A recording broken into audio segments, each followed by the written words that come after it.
Mudanças são inevitáveis na vida, e eu sempre acreditei que qualquer nova etapa deveria ser acolhida com otimismo. Foi com esse espírito que me mudei para aquele velho apartamento em um prédio antigo no centro da cidade. Depois de uma separação amarga, tudo o que eu queria era recomeçar. Algo simples, sem muitas lembranças. Um espaço onde eu pudesse reconstituir os pedaços da minha vida que haviam sido quebrados. O prédio era exatamente o que eu procurava: discreto, calmo e surpreendentemente barato para a região. Meus amigos diziam que eu deveria investigar melhor, que havia algo estranho em um lugar tão barato no centro da cidade, mas eu ignorei suas preocupações. Estava cansado de tanto drama, de tantas preocupações. Eu precisava de paz, e aquele apartamento parecia a promessa perfeita de um novo começo. Lembro-me claramente do dia em que entrei no apartamento pela primeira vez. As paredes estavam gastas pelo tempo, o chão de madeira rangia sob meus pés, e o ar tinha um leve cheiro de mofo. Mas nada disso me incomodou. Havia algo de reconfortante naquela decadência, algo que me fez sentir como se finalmente tivesse encontrado um lugar onde pudesse estar sozinho com meus pensamentos. Passei a primeira semana desempacotando minhas coisas, organizando meus livros nas estantes, colocando as poucas fotos que decidi manter em molduras velhas que comprei em uma loja de antiguidades. Tudo parecia estar se encaixando perfeitamente. Eu estava conseguindo recomeçar. Mas foi na segunda semana que comecei a notar coisas estranhas. Nada muito perturbador no início, apenas pequenos detalhes que poderiam facilmente ser ignorados.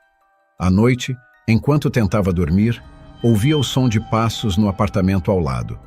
Não eram passos normais, como os de alguém andando de um lado para o outro, mas sim uma sequência estranha, como se alguém estivesse seguindo um padrão, andando de um canto ao outro repetidamente. Na primeira noite, não dei muita importância. Pensei que talvez fosse apenas um inquilino insone, alguém que tinha o hábito de caminhar para ajudar a pensar ou se acalmar. Mas na segunda noite os passos se repetiram, no mesmo padrão rítmico, indo e vindo. Era como um relógio quebrado, sempre marcando o mesmo tempo, sem nunca mudar. Curioso, tentei ouvir mais atentamente, mas tudo o que consegui distinguir foi o som abafado dos passos e, ocasionalmente, um leve sussurro. Não conseguia entender o que a voz dizia, mas ela estava lá, fraca e persistente. Mesmo assim, continuei a ignorar. Meus dias estavam cheios de trabalho, e eu não queria me deixar levar por paranoias. Mas a situação piorou. Algumas noites depois, fui acordado por um som diferente. Era como se alguém estivesse arrastando algo pesado no chão. Levantei-me da cama, o coração acelerado, e fui até a parede que dividia meu quarto do apartamento ao lado.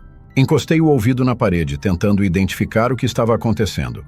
A arrastação continuava, um som profundo e irregular, e então, de repente, parou. Eu me afastei, sentindo um arrepio percorrer minha espinha. Aquilo não era normal, mas tentei me convencer de que não era nada, que era apenas minha imaginação. Afinal, eu estava em um novo lugar, ainda me ajustando à nova rotina. Decidi que não valia a pena perder o sono por aquilo e voltei para a cama, forçando-me a dormir. No dia seguinte, mencionei os sons para a zeladora, uma mulher idosa chamada Dona Marta, que parecia estar sempre presente no prédio, como se fizesse parte dele. Ela me lançou um olhar estranho, quase desconfiado, antes de dar de ombros e dizer que o apartamento ao lado estava vazio há anos. Segundo ela, ninguém morava ali desde que o último inquilino, um homem recluso e estranho, havia desaparecido sem deixar rastros. Isso me incomodou mais do que eu queria admitir. Se o apartamento estava vazio, quem estava fazendo aqueles sons? Ou será que era apenas a minha imaginação? Comecei a prestar mais atenção, a tentar encontrar alguma explicação lógica para o que estava acontecendo. Mas quanto mais eu tentava, mais as coisas pareciam ficar estranhas. As batidas começaram algumas noites depois, sempre vindas da mesma direção, sempre no mesmo ritmo, como se alguém estivesse pedindo para entrar. Eu sabia que o apartamento ao lado estava vazio, mas não conseguia ignorar os sons. Eles eram insistentes, quase hipnóticos, e sempre começavam à meia-noite como se fossem um ritual. Foi em uma dessas noites que decidi investigar. Peguei uma lanterna e, com o coração acelerado, saí do meu apartamento. O corredor estava silencioso, exceto pelos meus próprios passos ecoando nas paredes. A porta do apartamento ao lado estava coberta de poeira, as dobradiças enferrujadas. Parecia que ninguém havia tocado naquela porta em anos. Respirei fundo e girei a maçaneta. Para minha surpresa, a porta se abriu com facilidade, sem nenhum rangido, como se estivesse esperando para ser aberta. A luz da lanterna cortou a escuridão, revelando um espaço vazio, coberto de poeira e teias de aranha. Tudo estava em completo abandono. Não havia móveis nem sinal de que alguém tivesse estado ali em muito tempo. Mas os sons continuavam. Eu podia ouvi-los, agora mais altos, mais próximos. Virei a lanterna em direção ao fundo do corredor e foi então que o vi, um vulto, indistinto, se movendo na escuridão. Não era uma pessoa, pelo menos não de uma forma que eu pudesse reconhecer. Era mais como uma sombra, uma presença que se movia de forma lenta e deliberada. Meu sangue gelou. Queria correr, sair dali o mais rápido possível, mas meus pés pareciam colados ao chão. O vulto se aproximava e eu podia sentir uma pressão no ar, como se algo invisível estivesse me empurrando para trás, me forçando a sair. Finalmente meus instintos assumiram o controle e eu corri. Corri como nunca antes, saindo do apartamento, batendo a porta atrás de mim e voltando para o meu, trancando tudo e me escondendo debaixo das cobertas, como uma criança com medo do escuro. Naquela noite, não consegui dormir. Fiquei acordado, meus ouvidos atentos a qualquer som, mas nada aconteceu. O silêncio era absoluto, como se a própria casa estivesse segurando a respiração. Eu sabia que não estava mais sozinho, que algo naquele prédio, naquele apartamento ao lado, estava me observando. Os dias seguintes foram uma tortura. Durante o dia, tudo parecia normal, mas à noite, os sons voltavam. Eu ouvia os passos, as batidas, e a presença daquela sombra parecia se intensificar. Comecei a ter pesadelos, sonhos onde eu estava preso naquele apartamento, tentando sair, mas sempre sendo puxado de volta pela escuridão. Dona Marta percebeu minha mudança. Ela era perceptiva, seus olhos cansados observando-me de forma que eu nunca tinha notado antes. Um dia, enquanto eu subia as escadas, ela me chamou de lado e me perguntou se eu havia entrado no apartamento ao lado. Hesitei antes de responder, mas sabia que ela já sabia a resposta. Ela me puxou para um canto e me contou a história que ninguém mais no prédio queria falar. Anos atrás, o inquilino daquele apartamento era um homem solitário, um professor de história aposentado que raramente saía. Ele passava o tempo todo trancado lá dentro, lendo livros antigos e colecionando artefatos estranhos. Um dia, ele simplesmente desapareceu. A polícia foi chamada, mas não havia sinal de luta, nem qualquer pista de onde ele poderia ter ido. Era como se ele tivesse evaporado no ar. Desde então, aquele apartamento estava vazio. Os poucos que tentaram morar lá depois disseram ter ouvido coisas, visto sombras, mas ninguém durava muito tempo. Todos saíam sem olhar para trás, deixando o apartamento para apodrecer. Depois de ouvir a história, tudo fez sentido. Eu havia mexido em algo que não deveria. Despertei algo que estava adormecido. Tentei me convencer de que poderia lidar com isso, que eram apenas histórias antigas, mas a cada noite a presença ficava mais forte. Eu não sabia o que fazer. Ir embora parecia a solução mais óbvia, mas algo me impedia. Era como se o apartamento tivesse se tornado parte de mim, ou eu dele. Eu estava preso, tanto fisicamente quanto mentalmente, e a ideia de deixar tudo para trás me aterrorizava. Então, na noite mais escura que já experimentei, decidi que precisava confrontar o que estava acontecendo. Precisava descobrir a verdade, não importava o que custasse. Voltei ao apartamento ao lado, armado apenas com minha lanterna e minha determinação. A porta estava novamente aberta, como se me aguardasse. Entrei e a escuridão me envolveu. Os sons eram mais altos agora, mais definidos. Eu podia ouvir claramente os passos, as batidas e algo mais. Uma respiração pesada, irregular, como se alguém estivesse escondido ali, esperando. Caminhei lentamente pelo corredor, cada passo me levando mais fundo naquele labirinto de sombras e silêncio. O ar estava pesado, quase sufocante, e eu senti que estava sendo observado, que cada movimento meu era seguido de perto. Quando cheguei ao final do corredor, encontrei algo que não havia notado antes. Uma porta, pequena e discreta, quase escondida na parede. Ela parecia antiga, mais antiga do que o resto do prédio, como se pertencesse a uma época diferente. Meus dedos tremiam enquanto alcançava a maçaneta, e com um leve empurrão, a porta se abriu. O que encontrei do outro lado foi indescritível. Um quarto pequeno, cheio de estantes abarrotadas de livros antigos e artefatos que pareciam ter sido arrancados de tumbas esquecidas. Havia uma mesa no centro, coberta de papéis amarelados, e na parede, um espelho antigo com a moldura de madeira escura e entalhes complexos. Mas o que realmente chamou minha atenção foi a figura de um homem, de costas para mim, parado em frente ao espelho. Ele estava imóvel, suas mãos trêmulas levantadas, como se estivesse tentando segurar algo invisível. Meu coração parou quando percebi que ele não tinha reflexo no espelho. Era como se o espelho o ignorasse completamente, refletindo apenas a sala vazia atrás dele. Eu queria falar, gritar, mas as palavras não saíam. O homem finalmente se virou e seu rosto... Deus, eu nunca esquecerei aquele rosto. Não era um rosto humano. Era distorcido, como se estivesse preso entre dois mundos, uma mistura de desespero e raiva. Seus olhos vazios fixos em mim. Ele começou a andar em minha direção, mas seus pés não tocavam o chão. Ele flutuava, seus movimentos lentos e deliberados, como se o tempo ao seu redor estivesse distorcido. Cada passo parecia um século, e eu estava congelado, incapaz de me mover, incapaz de escapar. Quando ele estava a poucos centímetros de mim, senti um frio intenso, que parecia atravessar minha pele, congelando meu sangue. Ele levantou a mão como se quisesse me tocar, e naquele momento, o espelho começou a vibrar, emitindo um som agudo, quase insuportável. O homem parou, seus olhos fixos no espelho, como se estivesse ouvindo algo que eu não podia ouvir. Ele recuou lentamente e, de repente, com um grito que parecia vir das profundezas do inferno, ele foi sugado para dentro do espelho, desaparecendo completamente. Eu fiquei lá, olhando para o espelho quebrado, sem entender o que havia acabado de acontecer. O quarto estava vazio novamente, a escuridão começando a se dissipar, como se o perigo tivesse passado, mas eu sabia que não havia acabado. O espelho era apenas uma porta, uma passagem para algo muito pior. E eu tinha a sensação de que, de alguma forma, o que quer que estivesse preso ali agora estava livre. Eu voltei para o meu apartamento, tentando assimilar tudo o que havia visto, mas nada fazia sentido. Tudo o que eu sabia era que estava em perigo, que algo estava me caçando e que eu precisava sair dali. Mas quando tentei sair do prédio, descobri que a porta da frente estava trancada.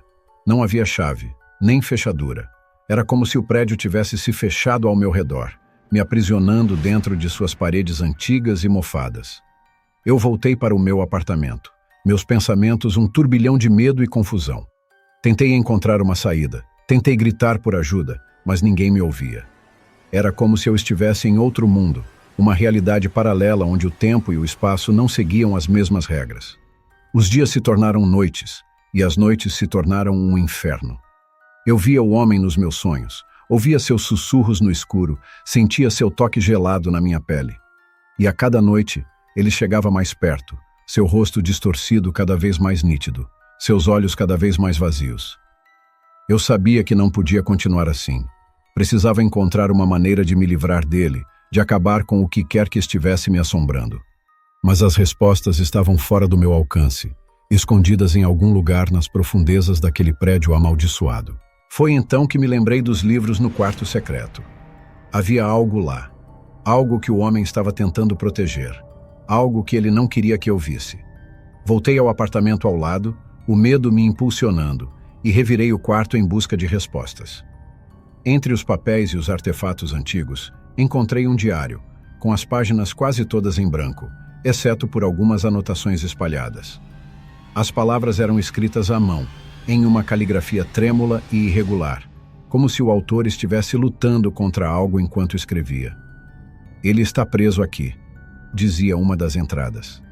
Preso entre os mundos, preso no tempo. Não pode ir embora, não pode descansar. Está condenado a vagar por este lugar, uma sombra do que já foi, e ele não vai me deixar partir. Não até que ele encontre uma nova alma para tomar o meu lugar. Eu tremia ao ler aquelas palavras, sentindo o peso do que estava por vir. O homem não estava me caçando por acaso.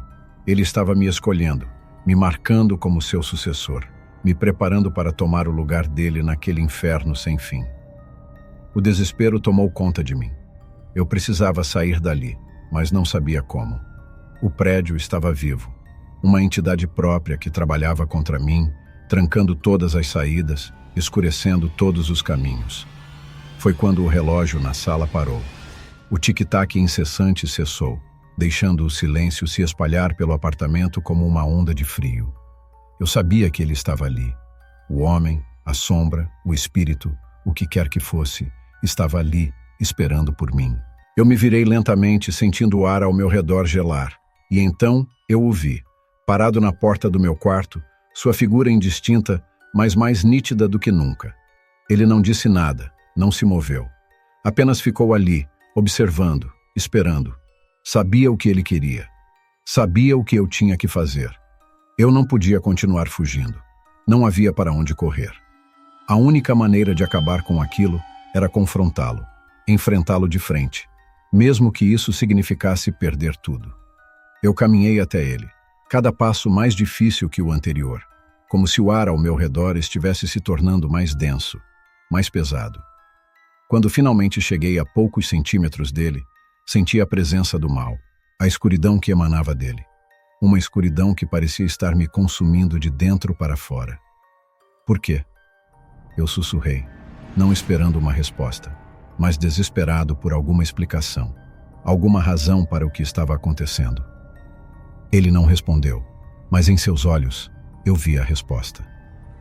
Ele era como eu. Um homem que, em algum momento, havia sido normal, mas que de alguma forma havia se perdido naquele lugar, preso para sempre entre dois mundos. Eu sabia que não tinha mais escolha. Se quisesse salvar minha alma, precisava quebrar o ciclo, precisava libertar aquele espírito, mesmo que isso significasse sacrificar minha própria liberdade. Com uma última oração, agarrei o espelho quebrado no quarto ao lado e o trouxe para o meu apartamento. O homem me seguiu, seus olhos vazios fixos em mim, como se soubesse o que eu estava prestes a fazer. Levantei o espelho e, com toda a força que tinha, o atirei contra o chão. Ele se despedaçou em 1000 pedaços, cada fragmento refletindo a escuridão que havia consumido aquele lugar por tanto tempo. O homem soltou um grito, um som horrível que parecia ecoar pelas paredes, pelos corredores, pelo tempo. E então, em um instante, ele desapareceu. A escuridão que me envolvia se dissipou e, pela primeira vez em semanas, senti o ar leve, respirável. O relógio voltou a funcionar, o tic-tac suave preenchendo o silêncio. Sabia que havia acabado. O ciclo havia sido quebrado. O espírito estava livre. E eu, de alguma forma, também estava. Deixei o prédio naquela mesma noite. Não levei nada comigo, exceto as lembranças, as cicatrizes do que vivi ali. A porta da frente estava aberta, como se o prédio estivesse finalmente me deixando ir, reconhecendo que meu tempo ali havia acabado. Enquanto caminhava pela rua deserta, senti uma estranha sensação de paz. A lua estava cheia e o vento soprava suavemente, como se o mundo ao meu redor estivesse em harmonia novamente. Nunca mais voltei àquele prédio. Nunca mais falei sobre o que aconteceu lá. Mas sei que, onde quer que eu vá, levarei comigo as marcas daquela experiência. O rosto daquele homem, sua dor, sua solidão, estarão sempre comigo. Uma lembrança constante de que existem coisas neste mundo que nunca devemos despertar. Mas às vezes, em noites silenciosas, quando o vento sussurra pelas árvores e a lua lança sombras longas e inquietantes, eu me pergunto se realmente consegui escapar. Porque, de alguma forma, sinto que não importa onde eu esteja, ele ainda está me observando, esperando pela próxima alma solitária que se atreva a cruzar o seu caminho. E assim, a história do inquilino misterioso chega ao fim, ou talvez apenas ao início de mais um capítulo sombrio que permanece nas sombras. Se você gostou dessa história e quer se aventurar ainda mais pelo desconhecido, não se esqueça de deixar seu like e se inscrever no canal. Isso nos ajuda a continuar trazendo histórias arrepiantes como essa para você. E lembre-se, sempre que estiver sozinho em casa, quando o silêncio se torna pesado e as sombras parecem se mover, pense 2 vezes antes de investigar. Alguns segredos são melhor deixados nas sombras. Nos vemos na próxima história. Se você tiver coragem de voltar.